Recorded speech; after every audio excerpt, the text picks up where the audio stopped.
Kami dari kelompok 13 akan mempresentasikan dengan judul Desentralisasi Fiskal dan Pengelolaan Keuangan Daerah, Tantangan Hubungan Pusat Daerah di Kabupaten Kota Waringin Timur. Sebelumnya, perkenalkan saya Nifa Rosida dengan NIM 4108 dan teman saya Nafila Ayu dengan NIM 4110. Selanjutnya, isi materi akan dilanjutkan oleh teman saya. Presentasi fiskal di Indonesia sejak 1998 ini bertujuan untuk meningkatkan kemandirian daerah melalui pengelolaan keuangan yang diatur dalam Undang-Undang Nomor 23 Tahun 2014 dan Undang-Undang Nomor 1 Tahun 2022. Namun pelaksanaannya masih menghadapi kendala, terutama ketergantungan pada dana pusat. Hal ini dapat terlihat di Kabupaten Kota Waringin Timur yang meski memiliki potensi sumber daya alam yang besar, namun pendapatannya masih didominasi dari transfer pusat dan pengelolaannya yang belum optimal. Penelitian ini bertujuan untuk menganalisis implementasi dan tantangan desentralisasi fiskal di daerah tersebut. Kemudian selanjutnya adalah metode penelitian. Nah, penelitian ini kami menggunakan pendekatan kualitatif dengan metode studi kepustakaan melalui sumber seperti buku, jurnal, laporan pemerintahan, dan data statistik terkait desentralisasi fiskal. Nah, fokus penelitian ini pada pengelolaan keuangan daerah di Kabupaten Kota Waringin Timur dengan menggunakan data sekunder dari BPS, APBD, dan dokumen terkait.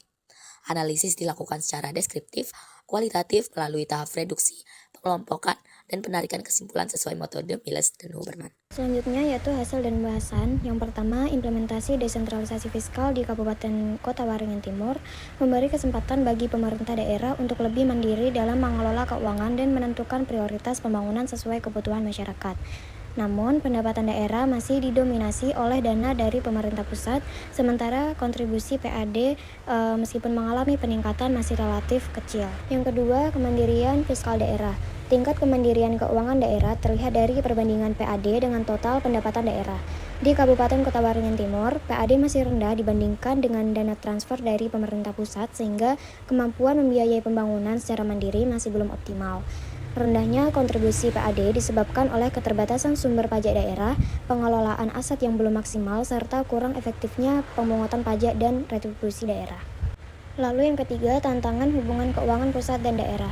Desentralisasi fiskal di Kabupaten Kota Waringin Timur meningkatkan kemandirian daerah, namun pendapatan masih didominasi dana pusat dan kontribusi PAD tetap kecil meski meningkat. Dalam penerapan desentralisasi fiskal, pemerintah daerah masih menghadapi berbagai kendala seperti tingginya ketergantungan pada dana pemerintah pusat, rendahnya kemampuan meningkatkan pendapatan asal daerah, serta kapasitas pengelolaan keuangan daerah yang belum optimal. Selain itu, perbedaan potensi ekonomi antar daerah menyebabkan ketimpangan kemampuan keuangan, sehingga beberapa daerah masih bergantung pada bantuan pusat untuk membiayai pembangunan.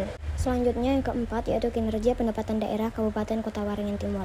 Berdasarkan laporan kinerja APBD pada tahun 2023, pendapatan daerah di Kabupaten Kota Waringin Timur masih terutama berasal dari dana yang ditransfer oleh pemerintah pusat.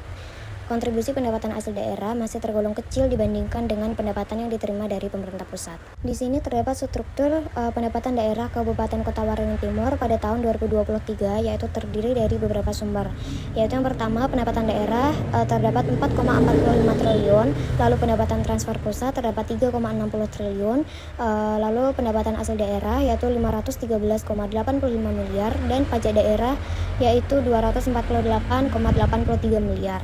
Dari tabel tersebut terlihat bahwa sebagian besar pendapatan daerah masih berasal dari transfer pemerintah pusat, yaitu lebih dari 3,6 triliun rupiah atau sekitar 80% dari total pendapatan. Sedangkan PAD hanya sekitar 513 miliar rupiah. Hal ini menunjukkan kemandirian keuangan daerah masih rendah dan ketergantungan pada pusat masih tinggi. Temuan ini juga sejalan dengan penelitian sebelumnya yang menyatakan banyak daerah di Indonesia masih bergantung pada dana pusat. Selanjutnya, kesimpulan pada presentasi kali ini yaitu desentralisasi fiskal merupakan kebijakan penting dalam mendukung otonomi daerah dengan memberikan kewenangan kepada pemerintah daerah untuk mengelola keuangan guna meningkatkan pelayanan dan kesejahteraan masyarakat. Namun, di Kabupaten Kota Waringin Timur, pelaksanaannya belum optimal, ditandai dengan tingginya ketergantungan pada dana pusat serta rendahnya kontribusi pendapatan asal daerah yang mencerminkan masih rendahnya kemandirian keuangan daerah. Oleh karena itu, diberlakukan upaya peningkatan kemandirian melalui optimalisasi sumber pendapatan daerah, penguatan kapasitas kelembagaan, serta perbaikan kerjasama antara pemerintah pusat dan daerah agar desentralisasi fiskal dapat berjalan lebih efektif dan berkelanjutan. Sekian presentasi dari kelompok kami. Terima kasih.